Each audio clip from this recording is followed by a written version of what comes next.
The phrase "worst way to die" gets thrown around a lot, usually by people who have never actually looked into it.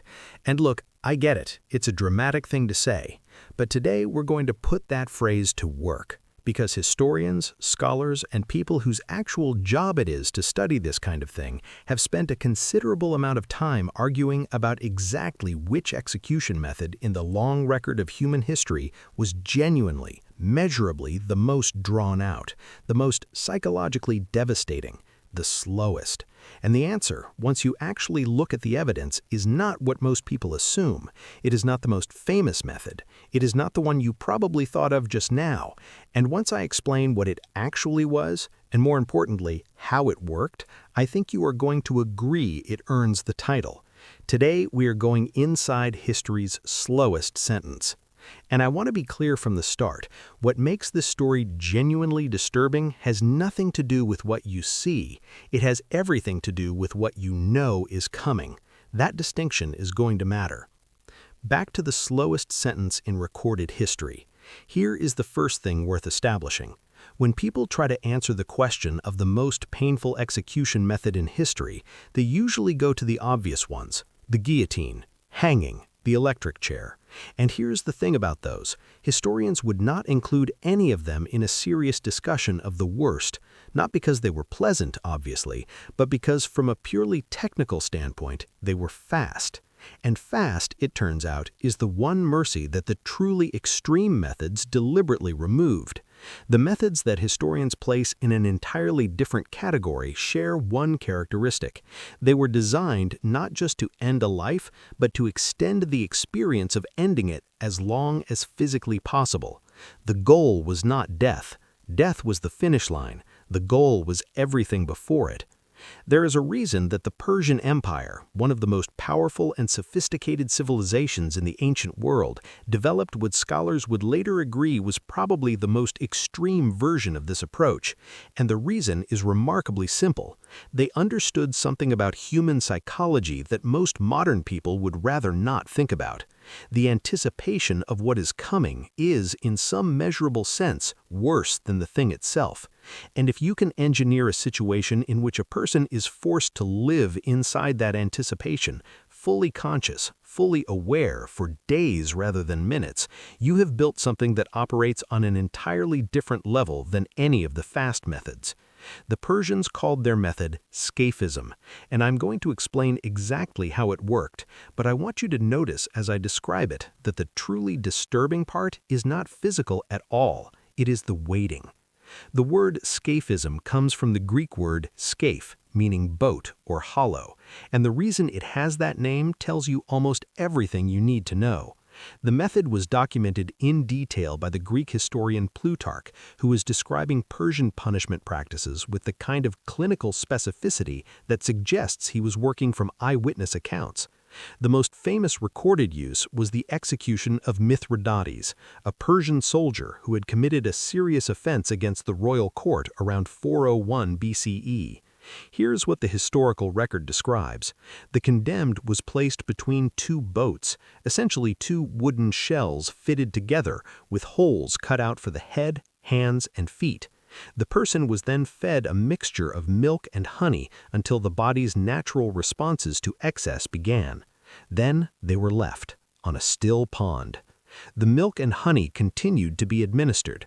The still water meant no movement, and the warmth of the sun on the still pond created conditions that, and I want to be measured here because the historical accounts are specific, the surrounding environment began to change in ways that made the condemned increasingly uncomfortable over the following days. Now, I am not going to describe the full biological progression in detail. What I want you to understand is the psychological dimension, because Mithridates, according to Plutarch, did not die for 17 days. Read that again. 17 days. 17 days of full consciousness, 17 days of knowing exactly what his situation was and exactly where it was going. 17 days of being unable to move, unable to change anything, unable to do anything except exist inside what was happening. Plutarch writes that by the time Mithridates died, he had been found in a condition that the guards described as almost unrecognizable, not from anything done to him, from what his own circumstances had done over 17 days of waiting. There is a reason that the Persian court considered this their most severe sentence. It was not the fastest, it was not the most dramatic, it was the one from which there was the most time to understand what was happening. And that, historians have argued, is what made it categorically different from everything else. Scaphism wins the category of slowest, but it is not the only serious contender for worst, and the second entry on the list is disturbing for a completely different reason.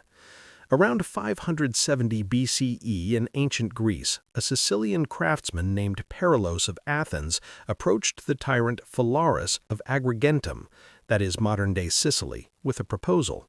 Perilos had built something. He called it the Brazen Bull. It was a life-sized hollow bronze sculpture of a bull. The condemned would be placed inside through a door in the side. The door would be sealed, and a fire would be lit beneath it. Now, the reason the Brazen Bull makes this list is not simply the fire, it is the engineering. Perilos had constructed a system of pipes inside the bull's neck that were designed to convert the sounds made inside the chamber into something that emerged from the bull's mouth resembling the bellowing of an actual bull. The machine was designed so that the suffering would be audible to the crowd outside, but transformed, turned into something that sounded like an animal, not a person. Phalaris reportedly tested the device. The accounts disagree on exactly what happened next, but the most widely cited version, recorded by the Roman writer Diodorus Siculus, states that Phalaris, upon hearing the device demonstrated, turned to Perilos and said something close to, "You should be the first to demonstrate your own invention." Perilos was placed inside. The door was sealed. The historical irony here is that Perilos, the man who built the machine, became its first occupant. He was reportedly removed before dying and thrown from a cliff, which, given the circumstances, you might argue was the merciful part of the story. Whether or not you consider that justice probably says something about you. But the reason the Brazen Bull matters in this discussion is not the fire, it is the anticipation. The condemned could hear the crowd outside. They knew what was coming. They had time to understand it fully. And the machine was designed so that nobody outside could hear them as themselves. That detail, that specific engineering choice, is the part historians find genuinely remarkable. Someone thought about that deliberately. If Scaphism is defined by its duration and the Brazen Bull by its engineering, the breaking wheel earns its place in this discussion for a third reason entirely: the audience. The breaking wheel, also known as the Catherine wheel, was used across medieval Europe and documented extensively in court records from France, Germany, and England from roughly the 13th through the 18th century. It was, for a significant stretch of European history, one of the most common methods of public execution for serious crimes. The wheel itself was a large wooden cartwheel. The condemned was tied to it, and the sentence was carried out using a heavy wooden or iron implement. Court records, which are specific and clinical in a way that is itself somewhat remarkable, distinguish between two versions of the sentence. The first, reserved for the most severe cases, was carried out from the extremities inward. The second, considered the merciful version, reversed that order. French court records refer to the merciful version as retratentum, meaning the condemned was granted a faster conclusion.